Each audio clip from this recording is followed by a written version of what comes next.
In 2026, companies won't pay for people who ask AI questions. They will pay for people who can make AI take action. Traditional AI was straightforward. When you ask a question, it responds. That's all. Nothing to do. No independence. However, Agentic AI, like a tiny digital employee, it plans, makes decisions, and carries out tasks in addition to responding. For instance, traditional AI was used by e-commerce teams to suggest products in 2025. However, in 2026, without human intervention, Agentic AI updates prices, rewrites descriptions, and contacts low-converting pages throughout the entire catalog.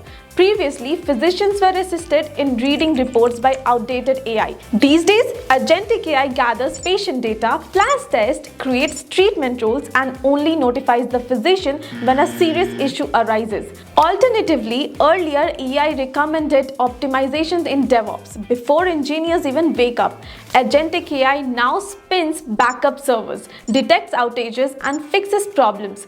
Because of this change, businesses are hiring a ton of Agentic AI engineers. Want to become an expert in Agentic AI? By 2026, learn it correctly with Learnbay.